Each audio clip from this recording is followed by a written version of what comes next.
नमस्कार दोस्तों, स्वागत है आपका यूट्यूब चैनल एग्जाम स्टडी में। इस वीडियो में हम बात करेंगे मूल अधिकार के बारे में। मूल अधिकार से संबंधित जितने भी क्वेश्चन आ चुके हैं उन सब की बात करेंगे और साथ-साथ में जितना भी इसका डिस्क्रिप्शन पार्ट है उसको भी देखते चलेंगे। उससे क्या होता है कि जितने भी प्रश्न आ सकते हैं उनके भी आपको पूरे तरीके से यहाँ से आपको मूल अधिकार से संबंधित जितने भी प्रश्न आ सकते हैं वो सभी भी यहाँ से कवर हो जाएँगे। अगर आपने अभी तक घटना चक्र के प्रीवियस जो पहले वाले वीडियो पढ़ चुके हैं जिसमें मैंने बात की नागरिकता तक की बात कर ली है, यानी कि पहले के आपके जितने वीडियो पढ़ चुके हैं उन सबको अगर आप लोगों ने नहीं देखा तो उनको देख लीजिए और उसी क्रम को आगे बढ़ाते हुए इस वीडियो में बात करेंगे मूल अधिकार के बारे में। मूल अधिकार से संबंधित प्रश्न आते ही आते हैं और ये मूल अधिकार मैं 2 वीडियो में कराऊँगा, क्योंकि वीडियो ज़्यादा लंबा होने से ज़्यादा खिंच जाता है तो इसीलिए हम इसको 2 वीडियो में कराएँगे जिसमें हम आधे-आधे घंटे के 2 वीडियो रखेंगे, उनमें हम मूल अधिकार को पूर्णतः समाप्त करेंगे। चलिए सबसे पहले देखते हैं नोट्स, मूल अधिकार का नोट्स क्या है? नेहरू रिपोर्ट 1928 नेहरू रिपोर्ट 1928 द्वारा मूल अधिकारों को भारत के संविधान में सम्मिलित करने की आकांक्षा प्रकट की गई। भारतीय संविधान में भाग 3 के अंतर्गत अनुच्छेद 12 से 35 में मौलिक अधिकारों का वर्णन किया गया है, जो कि निम्न है। अब कौन कौन से मौलिक मौलिक अधिकार हैं, तो यहाँ पे प्रश्न जो है याद रखने योग्य है कि भारतीय संविधान के भाग 3 में अनुच्छेद जो है 12 से 35 तक मूल अधिकार या मौलिक अधिकारों की बात की गई है, जिसमें से सब जो कि निम्नलिखित है। पहला है कि समानता का अधिकार। तो कुल प्रकार के 6 प्रकार के मौलिक अधिकार हैं। तो पहला है समानता का अधिकार, दूसरा है स्वतंत्रता का अधिकार, तीसरा है शोषण के विरुद्ध अधिकार, चौथा है धर्म की स्वतंत्रता का अधिकार और पांचवा है संस्कृति और शिक्षा संबंधी अधिकार तथा छठा जो है वो संवैधानिक उपचारों का अधिकार। तो ये वर्तमान के परिदृश्य में अगर देखा जाए तो 6 प्रकार के मौलिक अधिकार हैं, जो कि आपके सामने सबसे पहला समानता का अधिकार, फिर सेकेंड है स्वतंत्रता का अधिकार, फिर स्वतंत्रता का अधिकार, उसके बाद तीसरा है शोषण के विरुद्ध अधिकार, चौथा है धर्म की स्वतंत्रता का अधिकार, पांचवा है स्वतंत्र संस्कृति और शिक्षा संबंधी अधिकार, छठा है संवैधानिक उपचारों का अधिकार। भारतीय संविधान में मौलिक अधिकारों को राज्य के कृत्यों के विरुद्ध एक गारंटी के रूप में स्थान दिया गया है। मौलिक अधिकार पूर्णतः नैसर्गिक और अप्रतिदेय की श्रेणी में आते हैं। तो मौलिक अधिकार जो है वो पूर्णतः नैसर्गिक और अप्रतिदेय की श्रेणी में आते हैं। अनुच्छेद 352 के तहत आपात की उद्घोषणा के प्रवर्तन की स्थिति में अनुच्छेद 358 और 359 के प्रावधानों के अंतर्गत मूल अधिकारों का निलंबन किया जा सकता है। तो मूल अधिकारों का निलंबन जो है अनुच्छेद 358 और 359 के तहत किया जा सकता है और मौलिक अधिकारों को न्याय योग्य या बाध योग्य के रूप में संविधान में रखा गया। तो मौलिक अधिकारों को न्याय योग्य या बाध योग्य की श्रेणी में रखा गया है, यानी कि इनके अगर मौलिक अधिकार का हनन होता है तो आप न्यायालय में जा सकते हैं, इसीलिए इसको बोलते हैं न्याय योग्य। वर्तमान में कुल छः मौलिक अधिकार प्रदान किए गए। तो वर्तमान में कुल 6 मौलिक अधिकार प्रदान किए गए हैं, जबकि मूल संविधान में 7 मौलिक अधिकार थे। लेकिन मूल संविधान में कितने थे? 7 मौलिक अधिकार थे। उसकी भी बात करेंगे आगे कि कौन सा मूल अधिकार हटाया गया, उसकी भी आगे हम बात करेंगे। वर्तमान में 6 हैं, लेकिन अभी आप याद रखें कि मूल संविधान में अगर प्रश्न आता है कि मूल संविधान में कितने थे, तो 7 और वर्तमान में तो 6 मौलिक अधिकार है या मूल अधिकार हैं। मौलिक अधिकार या मूल अधिकार भी बोल सकते हो। भारतीय संविधान में दिए गए मौलिक अधिकारों की तुलना अमेरिका के अधिकार बिल से की जाती है। तो मौलिक अधिकार की तुलना जो है वो अमेरिका के जो अधिकार बिल है उससे की जाती है।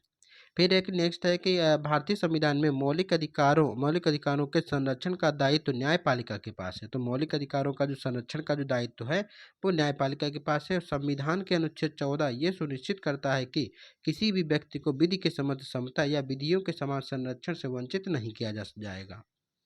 और इस रूप में अनुच्छेद 14 विधायन सत्ता पर नियंत्रण लगाता है।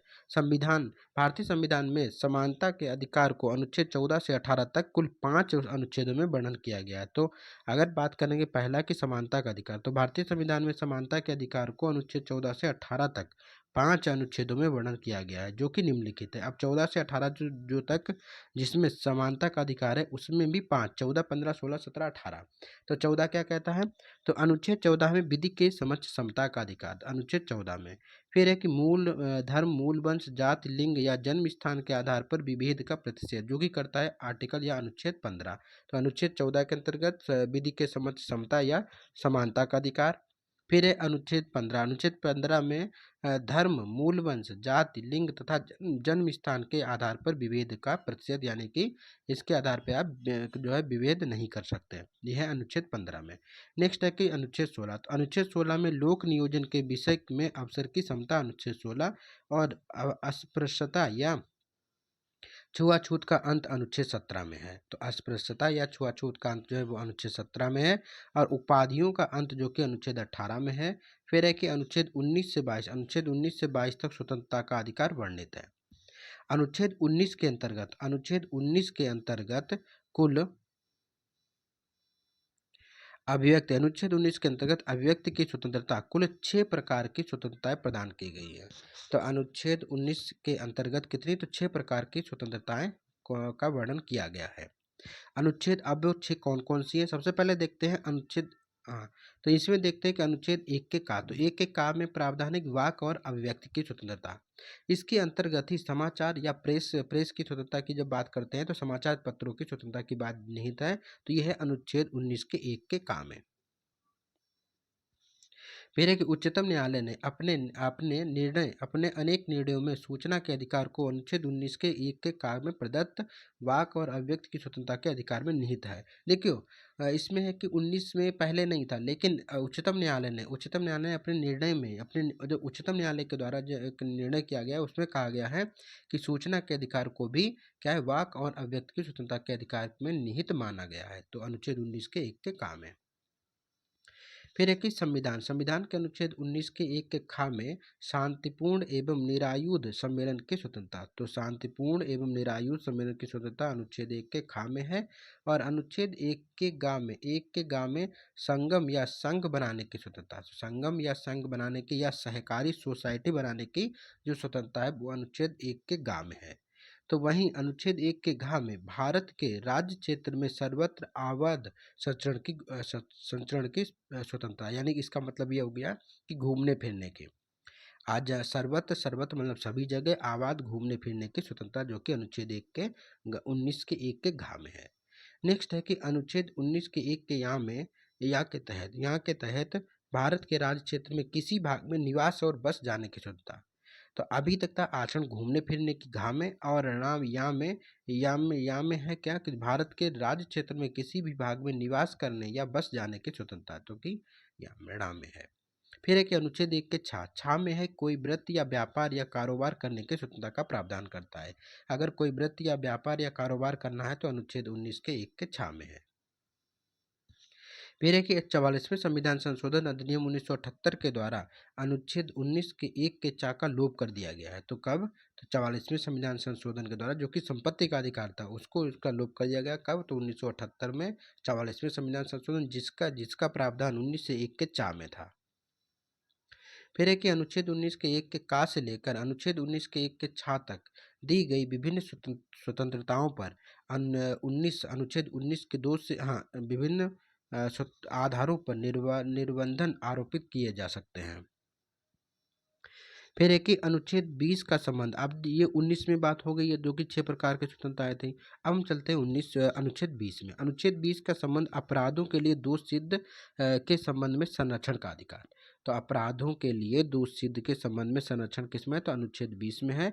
तो वहीं अनुच्छेद 21 का संबंध प्राण और दैहिक स्वतंत्रता के संरक्षण से, यानी जीवन का अधिकार से संबंधित है अनुच्छेद 21। तो वहीं अनुच्छेद 21 के काम में शिक्षा का अधिकार भी इसमें सम्मिलित किया गया। शिक्षा अधिकार किसमें, तो अनुच्छेद 21 के काम में। अनुच्छेद 22 में कुछ दशाओं में गिरफ्तारी और निरोध से संरक्षण का प्रावधान किया गया है। तो अनुच्छेद 22 में कुछ दशाओं में गिरफ्तारी और निरोध के संरक्षण का प्रावधान किया गया है। फिर भारतीय संविधान के अनुच्छेद 24, जो कि 14 वर्ष की से कम आयु के बालकों को कारखाना, खनन इत्यादि परिसंकटमय क्षेत्रों के में नियोजन से निषिद्ध करता है। तो कौन सा, अनुच्छेद 24। अनुच्छेद 24 याद रखना कि 14 वर्ष से कम आयु के बालकों को कारखाने, खनन और इत्यादि परिसंकटमय क्षेत्रों में नियोजन से निषिद्ध करता है। फिर है अनुच्छेद 23। अनुच्छेद 23 में प्रावधान है कि मानव के दुर्व्यापार और बलात्श्रम का प्रतिषेध करता है। फिर भारतीय संविधान द्वारा निर्मित सिविल अधिकार संरक्षण अधिनियम 1955 के अंतर्गत भारतीय समाज में अस्पृश्यता को दंडनीय अपराध घोषित किया गया। तो सिविल अधिकार संरक्षण अधिनियम 1955 के अंतर्गत भारतीय समाज में अस्पृश्यता को दंडनीय अपराध घोषित किया गया और भारतीय संविधान के अनुच्छेद 21 में प्रयुक्त दैहिक स्वतंत्रता शब्दावली में संचरण अर्थात कहीं भी जाने का अधिकार यानी विदेश भ्रमण भी निहित है। तो विदेश भ्रमण का जो स्वतंत्रता का अधिकार है, फिर एक ही अनुच्छेद उच्चतम न्यायालय ने उन्नी कृष्णन बनाम आंध्र प्रदेश मामले 1993 में संविधान के अनुच्छेद 21 के कार्य क्षेत्र का विस्तार कर शिक्षा के अधिकार को उसमें शामिल किया गया था। फिर नेक्स्ट है कि धार्मिक स्वतंत्रता के अधिकार अनुच्छेद 25। धार्मिक स्वतंत्रता के अधिकार अनुच्छेद 25 के अंतर्गत प्रत्येक व्यक्ति को अपने धर्म का प्रचार करने का अधिकार है। फिर एक जिसमें सिक्खों के कृपाण धारण करने के एवं इनके रखने का अधिकार समाहित है। तो किसमें? तो अनुच्छेद 25 में। फिर एक नेक्स्ट है कि भारतीय संविधान का अनुच्छेद 26 धार्मिक कार्यों के प्रबंध की स्वतंत्रता से संबंधित है, जबकि अनुच्छेद 29 का संबंध अल्पसंख्यक वर्गों के हितों के संरक्षण से तथा अनुच्छेद 30, तो अनुच्छेद 29 क्या है? तो अल्पसंख्यक वर्गों के हितों के संरक्षण से संबंधित है। तो वहीं अनुच्छेद 30 जो है अल्पसंख्यक वर्गों के शिक्षा संस्थानों की स्थापना तथा प्रशासन करने का अधिकार से संबंधित है। ये दोनों अनुच्छेद बहुत ही महत्वपूर्ण है, अनुच्छेद 29 और अनुच्छेद 30। फिर है कि भारतीय संविधान के 44वें संविधान संशोधन 1978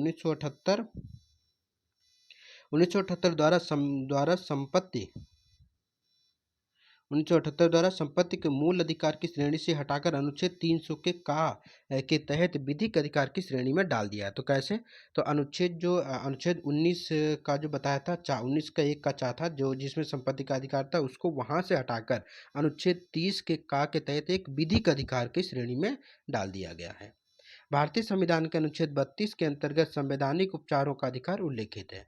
तो भारतीय संविधान के अनुच्छेद 32 के अंतर्गत संवैधानिक उपचारों का अधिकार जो है वो उल्लेखित है और मूल अधिकारों के न्यायिक संरक्षण हेतु अनुच्छेद 32 के अंतर्गत उच्चतम न्यायालय तथा अनुच्छेद 226 के तहत उच्च न्यायालय को शक्ति का प्रदान की गई है। नेक्स्ट है कि सर्वोच्च न्यायालय तथा उच्च न्यायालय मूल अधिकारों के परिवर्तन हेतु क्रमशः अनुच्छेद 32 और अनुच्छेद 226 के तहत कई प्रकार के विशेष आदेश जारी करते हैं और जिनको प्रादेश या रिट कहा जाता है। तो सर्वोच्च न्यायालय या उच्च न्यायालय जो है मूल अधिकारों के परिवर्तन हेतु अनुच्छेद 32 जो कि सर्वोच्च न्यायालय और अनुच्छेद 226 जो कि उच्च न्यायालय रिट जारी करने का प्रावधान करता है। कौन कौन सी रिट है उनको देख लेते हैं। पहला है बंदी प्रत्यक्षीकरण।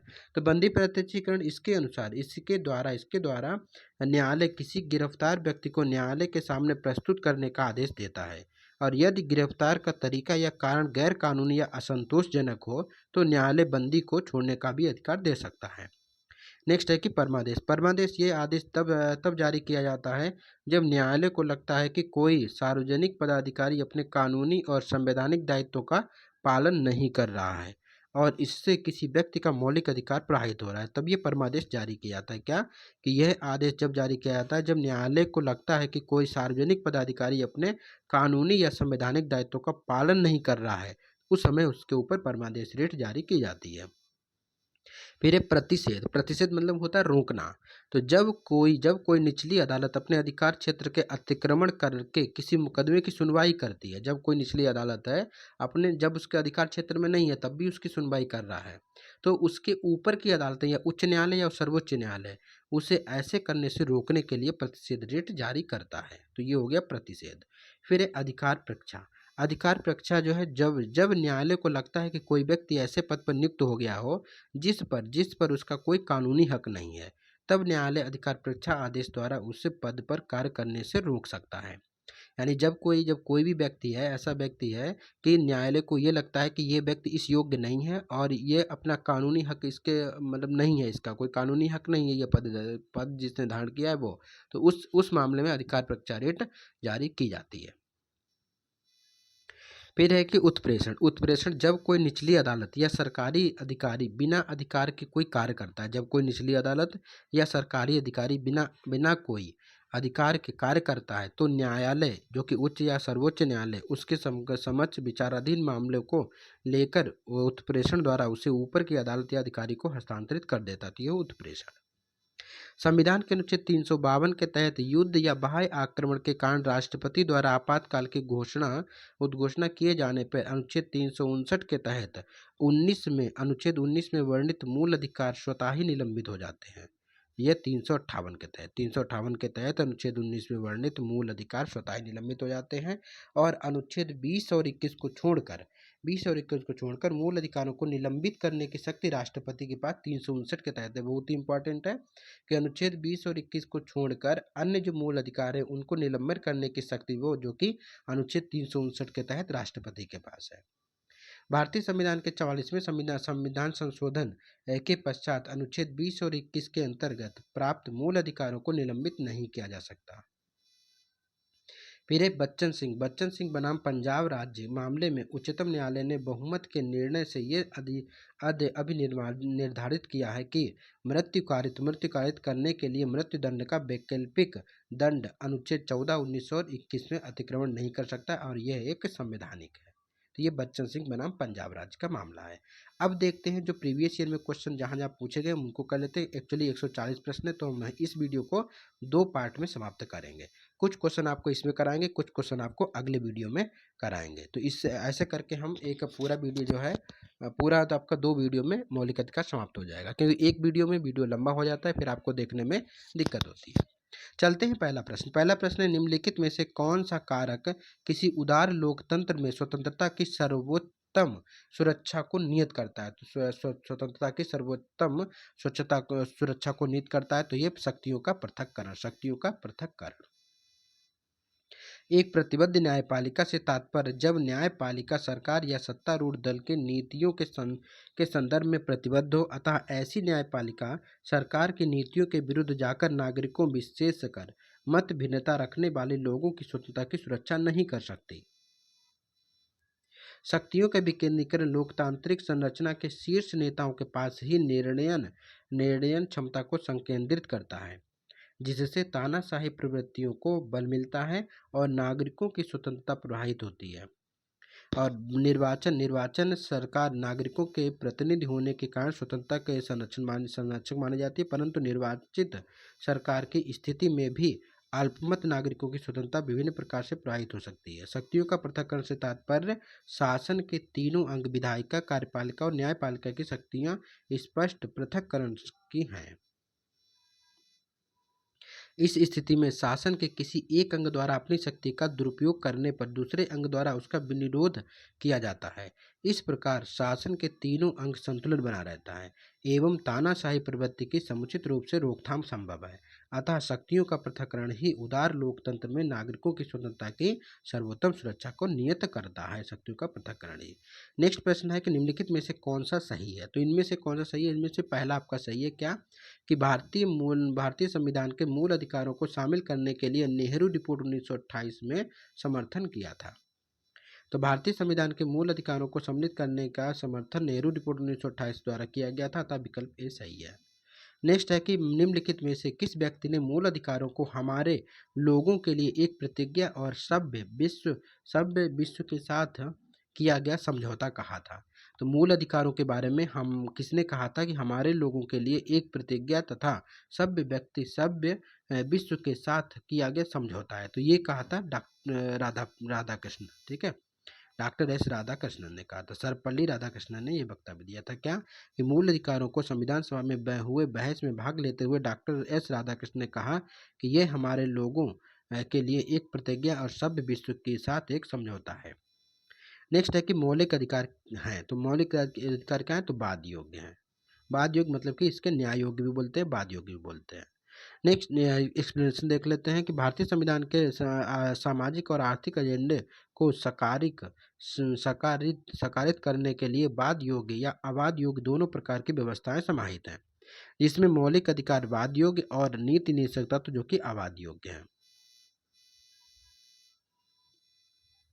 नेक्स्ट प्रश्न देखते हैं कि अधिकारों को मूल अधिकार कहा जाता है। क्यों कहा जाता है? क्योंकि इनका उल्लेख संविधान में बिल्कुल सही है, क्योंकि ये व्यक्तित्व विकास के लिए आवश्यक है, तो ये भी सही है, ये इसके संसद इसके विरुद्ध कानून नहीं बना सकती, तो ये भी आपका सही है। तभी अधिकारों को मूल अधिकार कहा जाता है।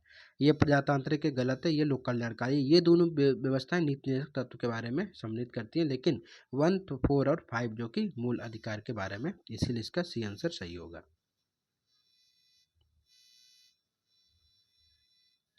एक्सप्लेनेशन देख लेते हैं कि स्वतंत्रता संघर्ष के दौरान स्वतंत्रता आंदोलन के नेताओं ने अधिकारों के महत्व को समझा था। स्वतंत्रता के बाद संविधान निर्माण के दौरान संविधान में अधिकारों को समावेश करने व उन्हें सुरक्षित करने के उद्देश्य से संविधान में उन अधिकारों को सूचीबद्ध किया गया जिन्हें सुरक्षा देनी थी और उन्हें मौलिक अधिकार की संज्ञा दी गई। ये अधिकार अत्यधिक महत्वपूर्ण है, इसलिए उन्हें संविधान में सूचीबद्ध किया गया। व्यक्तित्व विकास के लिए इतने महत्वपूर्ण है। संविधान स्वयं ये सुनिश्चित करता है कि सरकार भी उनका उल्लंघन ना कर सके। संविधान में मूल अधिकारों का उल्लेख अधिकारों का सर्वोत्तम विकास इन अधिकारों के कहाँ पे संविधान में मूल अधिकारों का उल्लेख अधिकारों के महत्व को दर्शाता है और इन अधिकारों के अभाव में व्यक्ति के व्यक्तित्व का सर्वोत्तम विकास नहीं हो पाता है। संविधान के अनुच्छेद 13 के अंतर्गत यह प्रावधान है कि किसी भी अध्यादेश या अधिनियम के द्वारा अधिकारों को छीन या समाप्त नहीं किया जा सकता। प्रजातांत्रिक और लोक कल्याणकारी अवधारणा शासन प्रक्रिया से संबंध है, न कि अधिकारों से, अतः कथन सी सही है। नेक्स्ट प्रश्न देखते हैं कि मौलिक अधिकार हैं। तो मौलिक अधिकार क्या है? तो मौलिक अधिकार है आपातकाल की स्थिति में निलंबित किए जा सकते हैं। तो आपातकाल की स्थिति में भी इनका निलंबन हो सकता है। देखते हैं क्या है एक्सप्लेनेशन। मौलिक अधिकार नैसर्गिक और अप्रतिदेय अधिकार हैं जो राज्य कृत्य के विरुद्ध एक गारंटी के रूप में है। इन्हें केवल आपातकाल की स्थिति में ही निलंबित किया जा सकता है। अनुच्छेद 358 359 में आपातकाल की घोषणा के प्रवर्तन की स्थिति में मूल अधिकारों के निलंबन संबंधी प्रावधानों का वर्णन किया गया है। नेक्स्ट प्रश्न है कि भारत में मौलिक अधिकारों के संबंध में कौन सा वक्तव्य सही है? तो भारत में मौलिक अधिकारों के संबंध में पहला है कि ये राज्य के कृत्य के रूप में गारंटी देते हैं, बिल्कुल सही है, गारंटी है। फिर ये संविधान के भाग 3 में सूचीबद्ध गया है, बिल्कुल सही है, मौलिक अधिकारों को भाग 3 में ही रखा गया है। तीसरा है कि ये सामाजिक, आर्थिक और राजनीतिक न्याय सुनिश्चित करते हैं, बिल्कुल करते हैं, ये सामाजिक, आर्थिक और राजनीतिक न्याय भी सुनिश्चित करते हैं। लेकिन ये संयुक्त राज्य अमेरिका के अधिकारों के बिल की भांति नहीं यहाँ पे लिख दिया है, तो इसलिए गलत हो गया। तो ये क्या है? ये संयुक्त राज्य अमेरिका के अधिकार बिल के भांति ही है, तो इसीलिए इसका 1 और 2 और 3 सही होगा। भारत में मौलिक अधिकार राज्य कृत्य के विरुद्ध एक गारंटी है। इन्हें संविधान के भाग 3 में शामिल किया गया है। यह संयुक्त राज्य अमेरिका के अधिकार बिल की भांति है। जहां तक सामाजिक, आर्थिक तथा राजनीतिक न्याय का प्रश्न है, ये संविधान की प्रस्तावना से उद्गत होते हैं। तो प्रस्तावना भी है और मौलिक अधिकार में भी है, तो इनको आप याद रखिए। फिर संविधान का भाग 3 मौलिक अधिकार तथा भाग 4 राज्य के नीति निर्देशक तत्व एक दूसरे के पूरक के रूप में मिलकर इन्हें सुनिश्चित। हाँ, तो प्रश्न है कि भारतीय संविधान में किस अनुच्छेद के अंतर्गत नागरिकों को मौलिक अधिकार प्रदान किया गया है? तो है अनुच्छेद 12 से 35, अनुच्छेद 12 से 35 तक, अनुच्छेद 12 से। भारतीय संविधान के भाग 3 में अनुच्छेद 12 से 35 तक मौलिक अधिकारों का वर्णन किया गया है। वर्तमान में कुल 6 मौलिक अधिकार प्रदान किए गए हैं। नेक्स्ट है कि भारतीय संविधान का कौन सा अनुच्छेद संवैधानिक प्रावधानों को संघीय संसद या राज्य विधान पालिकाओं द्वारा बनाए गए नियमों या कानूनों को प्राथमिकता प्रदान करता है? क्या था प्रश्न कि भारतीय संविधान का कौन सा अनुच्छेद संवैधानिक प्रावधानों को संघीय संसद या राज्य विधान पालिकाओं द्वारा बनाए गए नियम कानून को प्राथमिकता प्रदान करता है? तो यह अनुच्छेद 13 करता है। भारत संविधान के अनुच्छेद 13 में ये प्रावधान है कि संघ एवं राज्य ऐसा कोई कानून नहीं बनाएंगे जो भाग 3 में प्रदत्त मौलिक अधिकारों को छीनता या न्यून करता हो। यदि कोई कानून मौलिक अधिकारों के उल्लंघन में बनाया गया तो कानून उल्लंघन की मात्रा तक शून्य होगा। अनुच्छेद 32 संवैधानिक उपचारों का अधिकार, अनुच्छेद 245 केंद्र और राज्यों द्वारा बनाई गई विधि का विस्तार है। तो वहीं अनुच्छेद 326 इंपॉर्टेंट है। अनुच्छेद 326 लोकसभा तथा विधानसभा का निर्वाचन वयस्क मताधिकार के आधार पर होना, तो ये है अनुच्छेद 326 में प्रावधान है। नेक्स्ट प्रश्न है कि भारतीय संविधान के अनुच्छेद 13 मुख्य उद्देश्य निम्नलिखित में से किसके संदर्भ में संविधान की सर्वोच्चता सुनिश्चित करता है? तो ये मौलिक अधिकार के संदर्भ में संविधान की सर्वोच्चता को सुनिश्चित करता है। नेक्स्ट प्रश्न है कि भारतीय संविधान में समता के अधिकार को 5 अनुच्छेदों में प्रदान किया गया। तो समता अधिकार कहाँ से कहाँ तक है? तो समता के अधिकार है 14 से लेकर 18 तक। भारतीय संविधान के समता का अधिकार कुल 5 अनुच्छेदों द्वारा अनुच्छेद 14 से 18 तक प्रावधान किया गया है। 14 में क्या है, तो विधि के समक्ष समता का अधिकार। फिर अनुच्छेद 15 में धर्म, मूल, वंश, जाति, लिंग तथा जन्म स्थान के आधार पर विभेद का प्रतिषेध। अनुच्छेद 16 में है कि लोक नियोजन के विषय के अवसर की समता। अनुच्छेद 17 में अस्पृश्यता का अंत और अनुच्छेद 18 में उपाधियों का अंत। नेक्स्ट है कि समानता का अधिकार संविधान के किस अनुच्छेद में है, तो समानता का अधिकार मैंने आपको बताया किसमें, 14 में है, 15 में, 16 में है। इसीलिए इसका आंसर आपका 20C सही हो जाएगा। 2, 3 और 4। समानता का अधिकार भारतीय संविधान के अनुच्छेद 14, 15, 16, 17 और 18 में, यानी कि 5 अनुच्छेद है 14 से 18 तक, जिसमें समानता का अधिकार जो कि वर्णित है। जबकि अनुच्छेद 13 जो कि मूल अधिकारों से असंगत या उनका अल्पीकरण करने की विधि करने वाली विधियों के मूल अधिकारों के उल्लंघन की मात्रा तक शून्य से संबंधित है। नेक्स्ट है कि भारतीय संविधान में निम्नलिखित अनुच्छेदों में से कौन विधायन सत्ता का पूर्ण नियंत्रण लगाता है, तो विधायन सत्ता पे कौन पूर्ण नियंत्रण लगाता है, तो अनुच्छेद 14। संविधान का अनुच्छेद 14 विधायन सत्ता पर नियंत्रण लगाता है। यह उपबंध कहता है कि किसी व्यक्ति को विधि के समक्ष समता या विधियों के समान संरक्षण से वंचित नहीं किया जाएगा। प्रत्येक व्यक्ति, चाहे वो नागरिक हो या विदेशी हो, यह अधिकार लागू होता है। नेक्स्ट है कि निम्नलिखित में से भारत के संविधान में कौन सा अनुच्छेद कानून के समक्ष समानता से संबंधित है, तो यह अनुच्छेद 14 समानता से संबंधित है। नेक्स्ट है कि भारतीय संविधान के अनुच्छेद कानून के समान संरक्षण प्रावधानित है, तो ये कहाँ है, तो अनुच्छेद 14 में, क्या, कानून के समान संरक्षण की बात। नेक्स्ट है कि कानून को लागू करने के मामले में कोई विधान जो किसी कार्यपालक अथवा प्रशासनिक अधिकारी को अंतर्निहित या अनियंत्रित विवेकाधिकार देता है, भारत के संविधान में निम्नलिखित अनुच्छेदों में से किसका उल्लंघन करता है, तो अनुच्छेद 14 का उल्लंघन करता है। अनुच्छेद 14 नहीं, ए ऑप्शन सही है। भारतीय संविधान के अनुच्छेद 14 के अनुसार राज्य भारत के राज्य क्षेत्र में किसी व्यक्ति को विधि के समक्ष समता या विधियों के समान संरक्षण से वंचित नहीं करेगा। विधि के समान रूल ऑफ लॉ विधि के शासन का मूल तत्व जिसका तात्पर्य है कि सभी के लिए कानून तथा सभी के लिए एक न्याय तंत्र। अतः कानून को लागू करने के मामले में कोई विधान जो किसी कार्यपालक अथवा प्रशासनिक अधिकारी को अंतर्निर्देशित एवं अनियंत्रित विवेकाधिकार देता है, तो वह संविधान के अनुच्छेद 14 के तहत विधि के शासन का उल्लंघन करता है। नेक्स्ट है कि विधि का नियम या कानून का अधिराज्य का मतलब क्या है, तो विधि का नियम या कानून का अधिराज्य का मतलब है आपका कि सभी के लिए एक कानून और सभी के लिए एक न्याय तंत्र। तो ये इंपॉर्टेंट है, क्वेश्चन पूछा जा चुका बीपीएससी 66 में, बिहार पब्लिक सर्विस कमीशन 66 में पूछा गया था। तो विधि का नियम या शासन या कानून का आधिपत्य या रूल ऑफ लॉ का तात्पर्य सभी के लिए एक समान और सभी के लिए एक न्याय तंत्र। विधि के शासन का सामान्य अर्थ यह है कि देश के कानून के समक्ष सभी नागरिक समान है तथा कोई भी व्यक्ति कानून के ऊपर नहीं है। साथ ही कानून किसी व्यक्ति के साथ धर्म, जाति, लिंग तथा के आधार पर भेदभाव नहीं कर सकता। भारतीय संविधान में मौलिक अधिकारों के तहत अनुच्छेद 14 विधि के समक्ष समता तथा विधियों के समान संरक्षण का अधिकार प्रदान करता है। नेक्स्ट प्रश्न है कि धर्म आदि के आधार पर विभेद का प्रतिषेध भारत के संविधान के अनुच्छेद 15 का एक मूल अधिकार है, जिसके तहत जिसे इसके अधीन वर्गीकृत किया गया। तो किसमें, तो समता के अधिकार के अधीन, क्योंकि आपको 14 से 18 क्या है, समानता या समता का अधिकार से संबंधित है। अनुच्छेद 15 के अनुसार धर्म, मूल, वंश, जाति, लिंग या जन्म स्थान के आधार पर विभेद का प्रतिषेध एक मौलिक अधिकार है, जिसे समता के अधिकार के अंतर्गत वर्गीकृत किया गया है। अनुच्छेद 14 से अनुच्छेद 18 तक समता के अधिकार का में शामिल है। नेक्स्ट है कि मद्रास राज्य बनाम दोराइजन 1951 के मुकदमे में भारतीय सर्वोच्च न्यायालय के निर्णय के परिणाम स्वरूप निम्नलिखित में से किस मौलिक अधिकार को संशोधित किया गया। तो ये आपका किया गया है, आपका इसका किस मौलिक अधिकार संशोधन किया गया, तो भेदभाव के विरुद्ध अधिकार। तो मद्रास राज्य बनाम दोराइजन 1951 के मुकदमे में भारतीय सर्वोच्च न्यायालय के निर्णय के परिणाम स्वरूप निम्नलिखित में से किस मौलिक अधिकार में संशोधन, तो भेदभाव के विरुद्ध अधिकार का संशोधन किया गया है।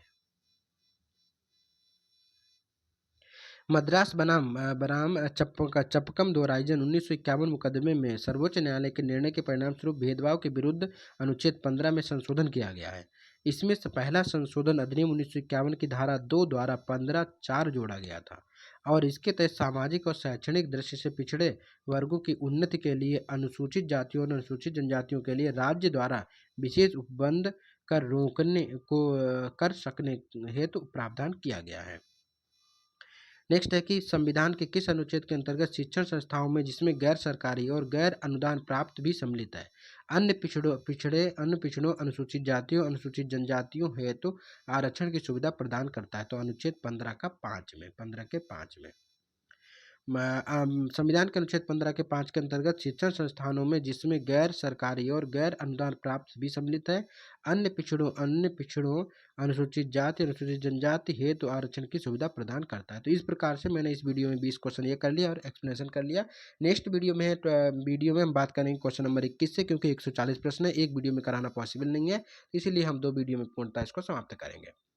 और अगर आपको वीडियो अच्छा लगा तो वीडियो को लाइक करें, चैनल को सब्सक्राइब करें और आगे भी इसको शेयर करें। अगर आपका कोई सुझाव है तो कमेंट बॉक्स में अवश्य दें कि वीडियो आपको कैसा लगा, इसका आप सुझाव दे सकते हैं। और मिलते हैं नेक्स्ट वीडियो में। नेक्स्ट वीडियो में हम बात करेंगे इसके आगे की यानी कि प्रश्न 21 से। तब तक के लिए धन्यवाद, नमस्कार।